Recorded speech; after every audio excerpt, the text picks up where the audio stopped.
విద్యాశాఖ మంత్రి నారా లోకేష్ రాజీనామాకు వైఎస్ఆర్సీపీ డిమాండ్ చేస్తోంది.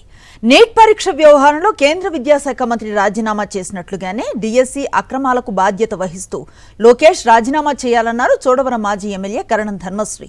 విద్యాశాఖ మంత్రి నారా లోకేష్ కు తెలిసే డిఎస్సిలో అక్రమాలు జరిగాయంటున్న కరణం ధర్మశ్రీతో మా ప్రతినిధి Dileep face to face. NEET పరీక్షా పత్రం లీక్ వివరానికి సంబంధించి కేంద్ర విద్యాశాఖ మంత్రి ధర్మేంద్ర ప్రధాన్ రాజీనామా చేశారు. సో మరి ఆంధ్రప్రదేశ్లో డిఎస్సి అక్రమాలపైన కూడా విద్యాశాఖ మంత్రి లోకేష్ రాజీనామా చేయాలనే డిమాండ్ పెరుగుతుంది. ఈ నేపథ్యంలో మనతో మాట్లాడడానికి చోడవరం మాజీ ఎమ్మెల్యే కరణం ధర్మశ్రీ గారు ఉన్నారు.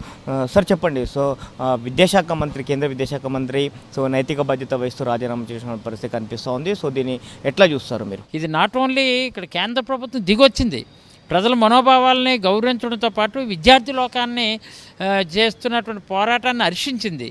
ద్వేషించడం వేరు, కానీ అక్కడికి ప్రతిపక్షాలు కూడా అన్ని సంఘీభావంగా మా నాయకులు జగన్మోహన్ రెడ్డి గారు మేము కానీ ట్వీట్ పెట్టి ఈ కాక్రోచ్ జనతా పార్టీకి కూడా సంఘీభావంగా మేము ఆ రోజు నిజమే ఈ పోరాటానికి మనందరం కూడా చేయి కలిపి ఎట్టి పరిస్థితిలో కూడా వీళ్ళ డిమాండ్ ఏదైతే ఉందో డిమాండ్లో ఉంచే కేంద్ర ప్రభుత్వం దిగి రావాలి, కేంద్ర ప్రభుత్వం అంగీకరించాలనేది మా ఉద్దేశం, మా ఆలోచన. ఏ విధంగా అయితే ట్వీట్ పెట్టి మేము పంపించాము, నిజంగా అక్కడ విద్యార్థి లోకానికి తలొగ్గైతే మాత్రం 100% నిరుద్యోగులుగా ఉన్నటువంటి కాక్రోచ్ జనతా పార్టీకి సంబంధించినటువంటి యావత్తు దేశంలో ఉన్నటువంటి విద్యార్థులు కొంత కూడా వాళ్ళు చేస్తున్నటువంటి పోరాటానికి బలిదానాలు చాలామంది విద్యార్థులు కూడా చనిపోయారు. దానికి ధర్మేంద్ర ప్రధాన్ రాజీనామా చేయడం, ఇప్పటికైనా రాజీనామా చేయడం నిజంగా ముదావహం, హర్షించదగ్గ విషయం. మరి అలాగే కూటమిలో ఉన్నటువంటి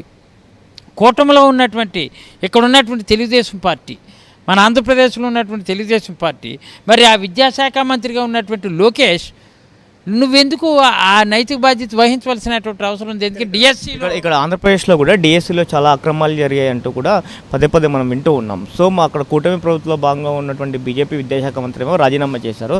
సో అదే కూటమి ప్రభుత్వంలో భాగస్వామైనటువంటి తెలుగుదేశం పార్టీకి సంబంధించినటువంటి మంత్రి లోకేష్ మాత్రం ఎందుకు రాజీనామా చేయట్లేదంటారు? డిఎస్సిలో అవకతవకల జరిగాయనేది కోట్లాది మంది గొంతును విద్యార్థులకు నిరుద్యోగ టీచర్స్ అందరూ కూడా పెద్ద ఎత్తున అలా నినాదాన్ని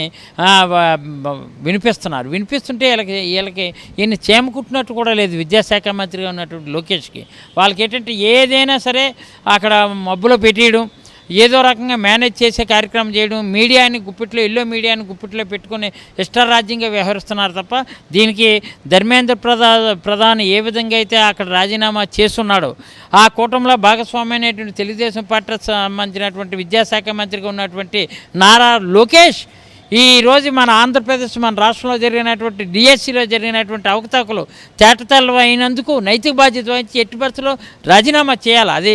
అది ప్రజల డిమాండు, విద్యార్థుల తాలూకు demand. So YSR Congress party తరఫున ఎలాంటి కార్యక్రమాలు చేయబోతూ ఉన్నారు ఫర్దర్గా? మేము యాక్చువల్లీ ఇప్పటికే జిల్లా వ్యాప్తంగా మేము చేస్తున్నాం. రేపు 28వ తారీఖుని అన్ని జిల్లా కేంద్రాల్లో కూడా పెద్ద ఎత్తున విద్యార్థులకు మా వైఎస్ఆర్సీపీ యువజన విభాగం ఆధ్వర్యంలో పెద్ద ఎత్తున ఈ డిఎస్సిలో జరిగినటువంటి అవకతవకలపై మేము పెద్ద ఎత్తున డిమాండ్ చేసి ఎట్టి పరిస్థితుల్లో రాజీనామా చేయాలి. మొత్తం యువజన విభాగం అంతా కూడా పెద్ద ఎత్తున రోడ్డు ఎక్కుతున్నాం.